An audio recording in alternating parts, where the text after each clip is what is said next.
Oh, today's a really cool day. So we're going to Tyler J Scott's studio. I've got a really big surprise for you at some point. Maybe I'm catching up with the mind. I'm going to Matty J Harris's studio and we're heading to the bakery on the Sony Pictures lot, and then there's a happy hour afterwards for food and drink. So this is going to be fun. I'm here with Tyler J Scott. What's up? And welcome. Thank you, man. And he hit me up at Just for the Record. Yes. Which I think was awesome. But what was really cool on the drive in, I see you did the TK Modester record. Yes. And I've been pumping that in the car the last 12 months on Triple J. That's sick. So I was like, that's so sick. Super humbling and cool. Thank you. But what's more important, he's going to give us an explanation as to why drummers are better engineer than bassists. Ooh, okay. So, let's be honest, right? When you start a mix, what are you going to start with? Drums. Because it's the heartbeat of the record, and it's just the best thing. I don't really need to go any further there. If there's no drums, then you're not going to go to bass. You're going to go to vocals probably. So, you know, that's an easy enough explanation for me. And there are heaps of sections where they mute the bass for dramatic effect. You know what I mean? Yeah. It's rare that you mute the... Well, it's not rare. Not rare. The drums, but, you know. But it's cooler when the drums are playing. Yeah. Everything sounds better with drums. Bass, there are synths, there are other things. You know, drums are drums, man. Drums are drums, always going to be there. They're going to smack you right in the chest. Exactly. How do you make drums smack people in the chest? By not compressing the shit out of them. Okay. Yeah. So is there any compression on your drums or? You know, honestly, it depends. If it's acoustic drums, yes. Yeah. If it's programmed drums, 80% of the time, no. Because they're usually always already fully processed. So, yeah. Man, that's awesome. Yeah. If you look at, on like a more electronic bass track, if you look at the instrumental part of the session, it's usually not that many plugins or just stuff going on. It's usually just, I do a lot of click gating. People look at it like, you're not doing any automation or rides or yeah. It's like, no, I do, but I do a lot of it in click gating. So most of my faders kind of live at 0 most of the time. Then I might do a little bit of some shaping rides on the vocals, but even that is still mostly click gating. So, yeah. That's cool. Yeah. That's cool. Well, that's good. Well, that's a great argument for why drummers make the best engineers, hands down.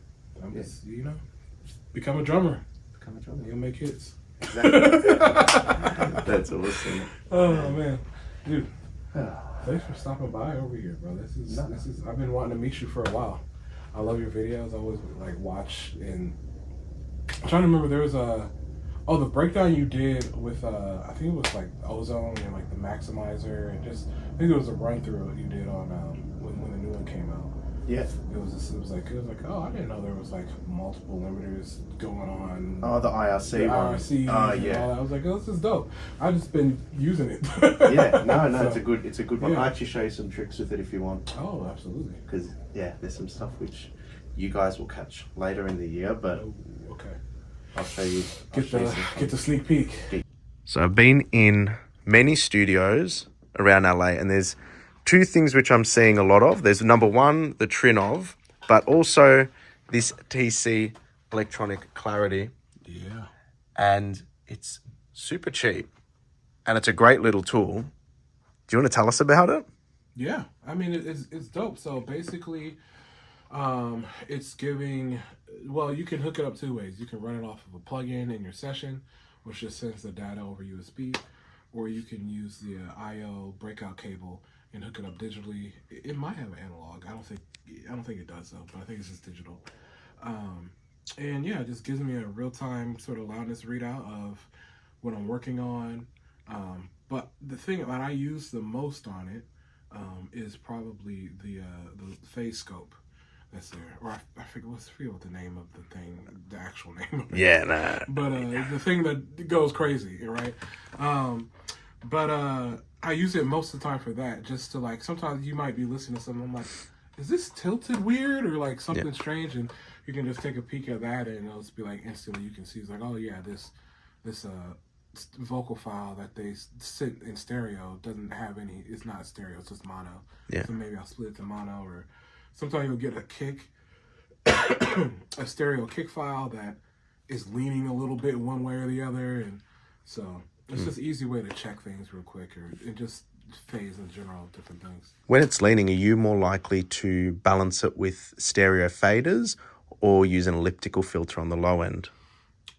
It depends on how it's leaning. So if it's leaning of just like a top end thing of like, sometimes they producers might put like a little bit of like a hair sort of thing on top of the kick, Yeah. Or some kind of like a widening effect just on the top part. I might just leave it alone. Yeah. If the low end is already sort of mono, but a lot of the times it's just like kind of like a mono sound that's just leaning like a click of like a pan knob. Yeah. They might have hit by accident. In that case, 9 times out of 10, I'll either split it into mono and Pro Tools and just use one side, or I'll just take the pan knobs and just put them up the middle and call it a day. Oh, easy. Or I'll use Neutron from Isotope and just hit the little knob on the like bottom right. Cool. Yeah. Nice. So It's good to know. I think I'm going to get one in the studio because I saw... it's great. I've seen them a million times. The RTA, and then the scope there. You can switch through for what you want to see. You can tweak it a little bit. I think you can actually put your own logo on there too. Cool. I've seen somebody do it. I haven't figured out how to do it yet, but I haven't looked super deep. But I might need to update the firmware or something. But yeah, it's great to have. Yeah, next time I'm at the studio, I'm going to see a logo on it, aren't I? Probably. Definitely. Definitely. Probably. Awesome. So, Tyler just introduced me to Jett Galindo, and we're in her amazing space here. And we've just been talking all great things. What we've been talking about. Final, NAM. All the things. All the things. And the difference between lathe. Lathe, cutting lathes and one-off lathe cuts. Yeah. Yes, vinyl makes the world go round. Yeah. It is. Super talented cutting engineer in LA, making great cuts. Got a Billie Eilish record behind me, a RuPaul one across there, And then several others. and several others. I think she said the RuPaul one was the bucket list one. Yeah. RuPaul. I worked directly with RuPaul in the vinyl room. It was fun. So yeah. It's definitely one of those bucket list moments that it's like I'm glad that happened. I'm a big fan. That's amazing. Yeah. Well, these are the incredible serendipitous moments that happened while I've been running around, and I got to thank Tyler for making the introduction and his hospitality today, and it's a real pleasure to have met you, Jett. Nice to meet you, Nick. Welcome to our studio compound. Yeah. Yeah. It is a. So, first meeting with Tyler Scott went really well, and we also caught up with Jett, which was amazing. However, the surprise for today was that I was going to get out to Beverly Hills. There was a cafe out there, which I think could have just ticked the box. However, I'm heading out to Manhattan Beach now to catch up with Matty J. So the cafe I'm going to have to push to another day, or maybe later today. We'll see. All right, let's keep at it. Question: Yeah. Have you done a video on the Stream Deck yet? On this one? Yeah. Yeah, I did, I think one of the first SoundFlow videos actually, when SoundFlow first came out. Oh man. Yeah, do you use SoundFlow? I don't use SoundFlow. I don't use Stream Deck.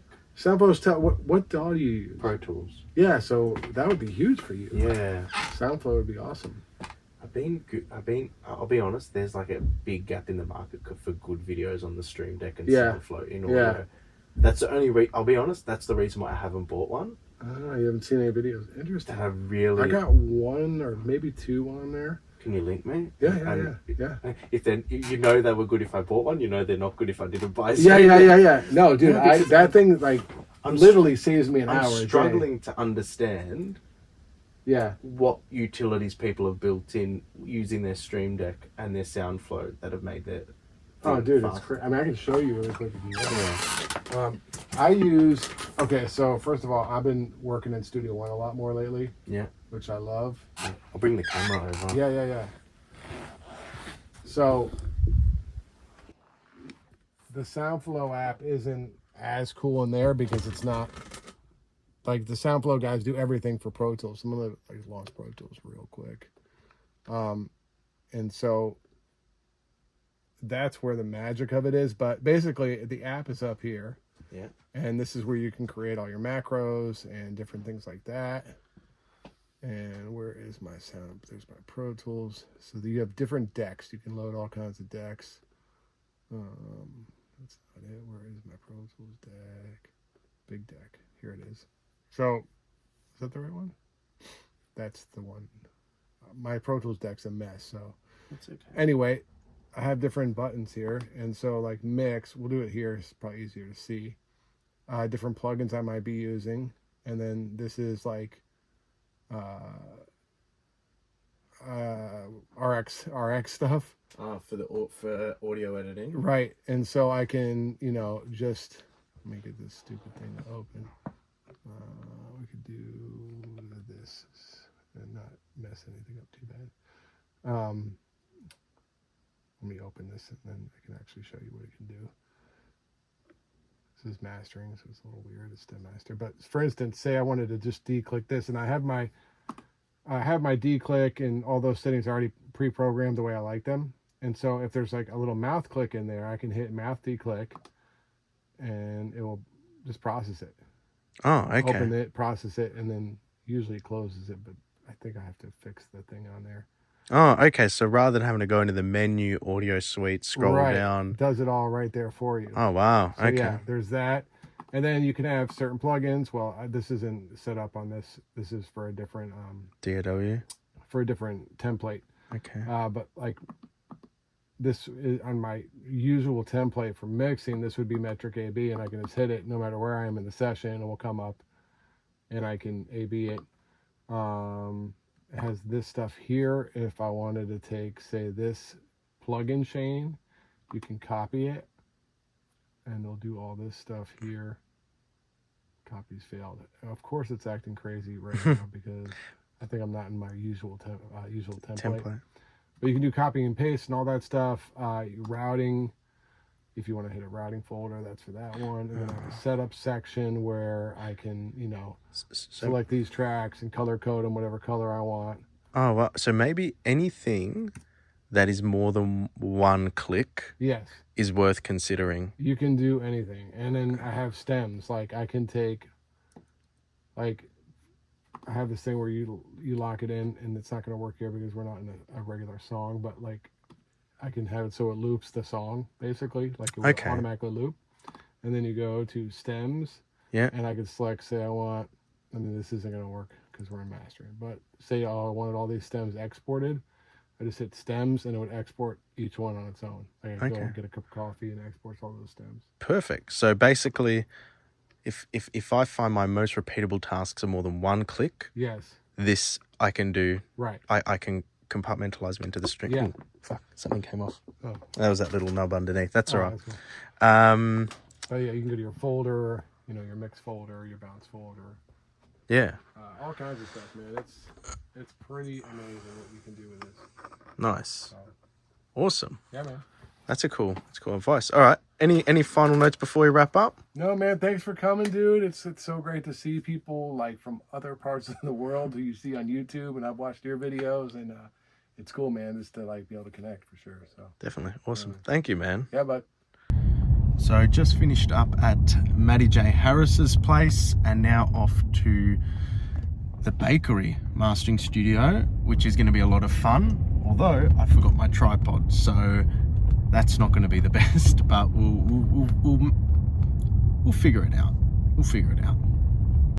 So at the Sony Studio Pictures lot, I went through the main entrance, but wrong entrance. My ID didn't get me in there. I got to go to a different entrance because you have to use an ID, get a pass, and get let in, and all this weird shit. So I'm not quite sure how this works. I think my Uber took me to the wrong spot, or I put in the wrong spot. So I'm going to keep walking now. All right, so tell me where we're at. So we're at the bakery. We happen to be in the vinyl room right now. I'm Eric Boulanger, and so we're going to start with the vinyl room. I guess you guys are going to see the main room after this. But basically the bakery, we're on the Sony Pictures lot, and we took over what was a screening room. And so what used to be the theater is now our listening room where we make all the decisions and whatnot. And what used to be the projector room, hence the windows are still here, is now the lathe where we cut all master vinyls. And a happy accident of this being a projection room. First of all, this building is historic. It was built in 1937, and so all the concrete is actually original to 1937. And in those days, of course, it was film projection, so that's why you have 2 windows, 2 sets for 2 projectors rotating film. And if you look at where Nick's standing, this is like computer server flooring, and that floor and this floor, they're isolated. This is isolated foundation from the rest of the building. And of course, the reason for that originally was the clickety-clack of the film projectors wouldn't make noise in the screening room where they're screening the film. Well, the happy accident of that, putting a lathe here, is, well, you could have a herd of elephants going down the hallway and nothing's going to get into, because, you know, if you go like that while this is cutting, it's going to go on the record. So you could jump up and down over there, not going to do anything. If you jump up and down here, not advisable. But that's kind of the happy accident of this setup being located here at Sony, and we're privileged to be so. But this is how we cut vinyl, and I'm sure your viewers might want to. I'll give you the nickel tour of how vinyl is made. Let's kind of find a dummy here.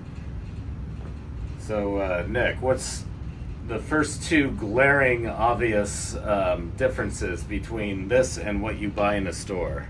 I'll let you hold it. What's the first 2? You have to be cameraman and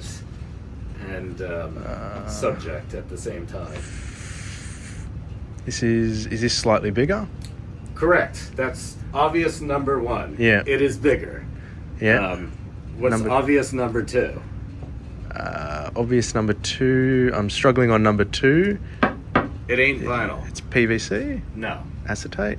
Well, yes, but what that is, I mean, you can call it acetate or lacquer. Yeah. Technically, what it is it's an aluminum plate that's polished very flat. Yeah. And they pour and then cure nitrocellulose lacquer. Yep. Over it, which is a fancy way. There's no way the camera is going to be able to pick this up. But Yeah. when you catch the light right, you can see how it's purplish. Actually, you know what? The camera's picking that up on the edge. Oh, it really is? Oh, yeah, wow. from the reflection Oh, fantastic. through the light. Well, just believe me that there's a purple tint to it, because what nitrocellulose lacquer is a fancy way of saying, well, at least with these solvents, is a fancy way of saying purple nail polish. And if you don't believe me, the way we clean everything is acetone, which is nail polish remover. And nonetheless, this is coated with 10 mils thick of lacquer, which is 1/100th of an inch. That's all you have to play with what we're cutting into. And unfortunately, with this old microscope, I'm sure you're going to have a real steady hand to be able to line your vlog up with the whole of that microscope. We'll see if you can make it happen. I don't think. Oh, not too low. Oh, I think you're getting somewhere. Yep. There you go. Yep, you got it. Oh man. Yep. So there's the grooves of whatever's on this dummy disc. Yeah, there it is. Yep. And we can. And so anyway, what we do is they start out as blanks, and if you want to show over here, this is the cutting head, the worker force, and there's a little diamond right there. In fact, let me get some light on it. Maybe that'll that diamond is, I mean, it's tiny. Obviously, it cuts a microscopic groove, so it's pretty darn small. Yeah. And so with those 10 mils of material that we get to play with, we cut in those grooves, and we'll make something that roughly looks like this, and that'll be the master.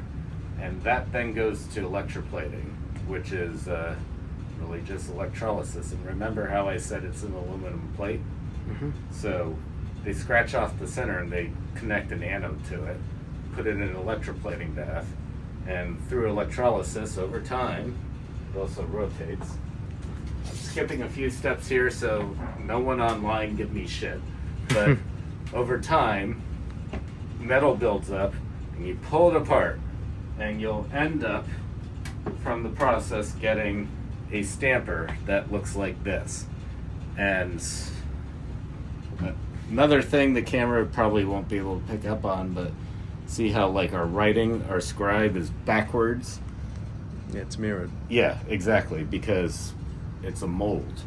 So it's the negative. And so all these grooves here, like Nick can feel it. Yeah. Fortunately, your viewers can't. But Yeah. the grooves are coming out at you. So for the pressing process, one of these goes in for side A, one for side B, hot vinyl, 2 labels, and smush. And then you repeat that thousands of times, and that's what you buy in the stores. So it all starts here, and that's how it ends up on your record collection shelf. Beautiful. No, that's awesome. Yeah. Yeah.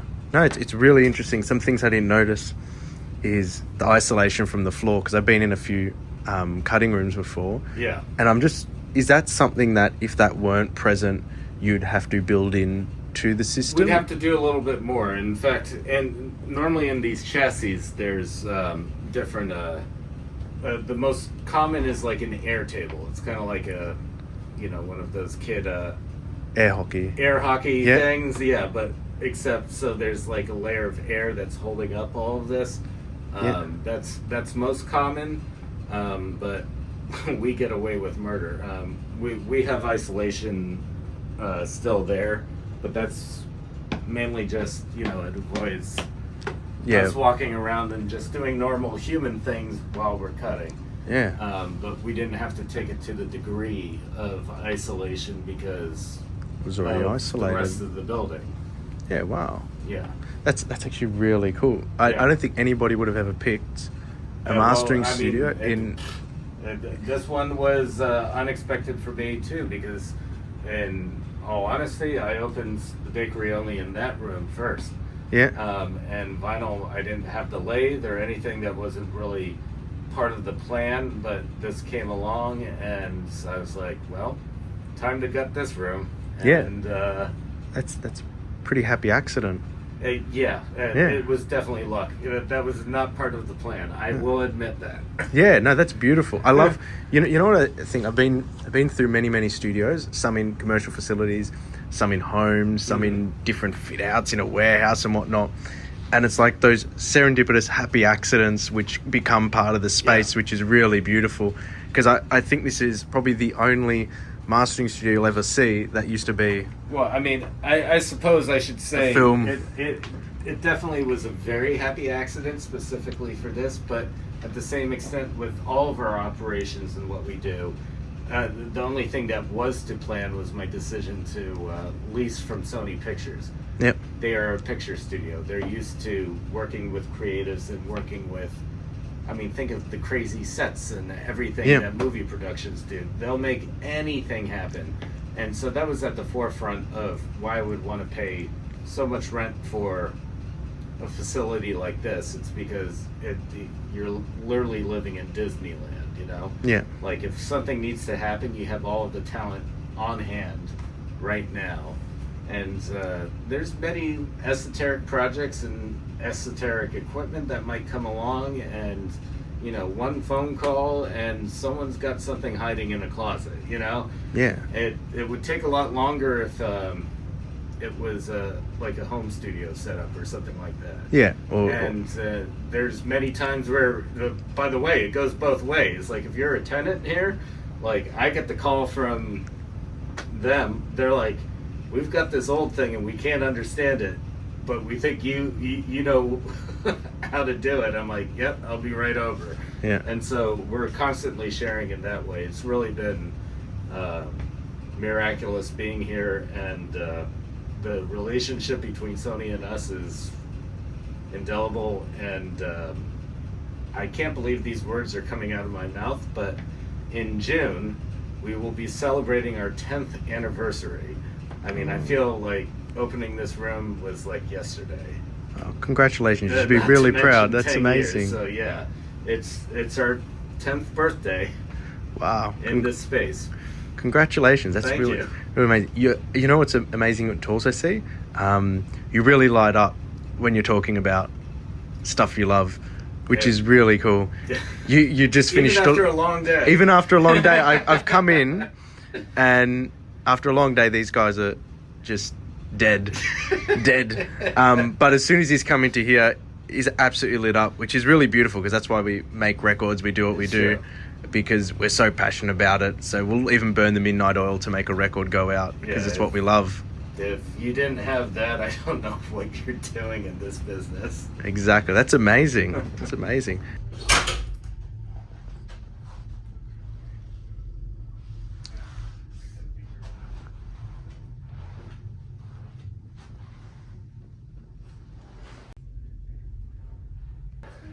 All right. All right, so welcome now to the main room, which used to be the actual screening room, so the theater portion. And in fact, you can see we left the last row of chairs. That's original to the room, and it used to have stadium seating.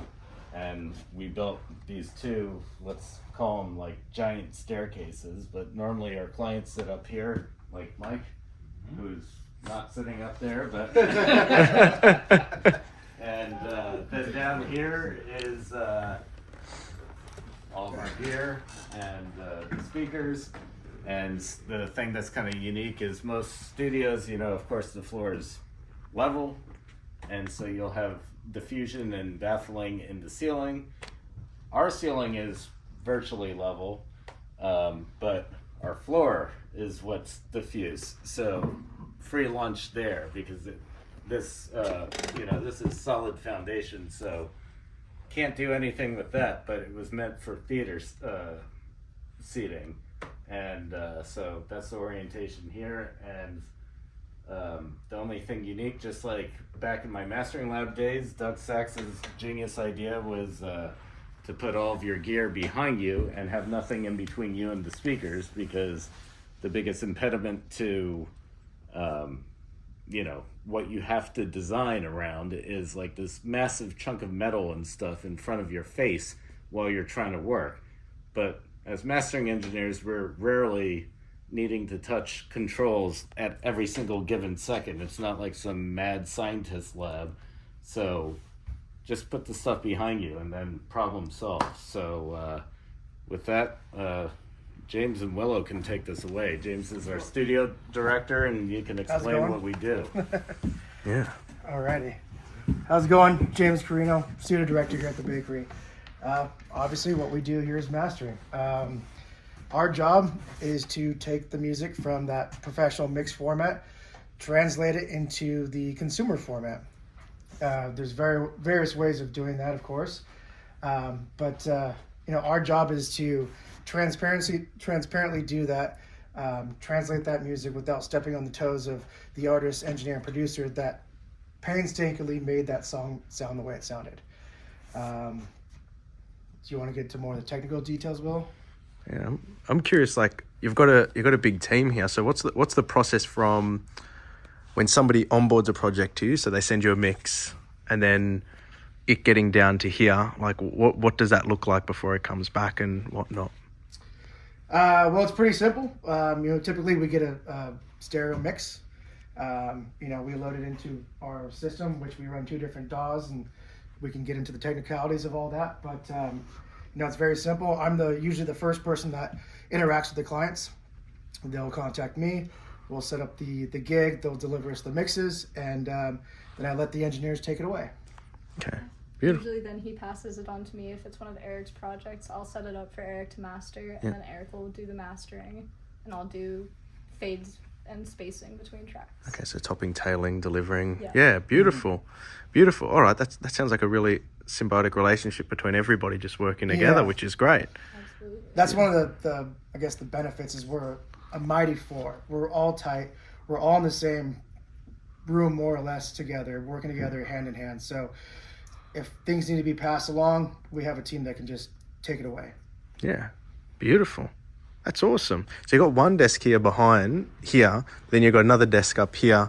Is this just purely for? Does any editing happen up here, or is this just a chill desk? We just call this client Mike's land. playground. Yeah, it's the playground. There are lots of knobs and toys to play with that aren't currently working sound gear, but once were. Yeah. Oh, okay. Cool.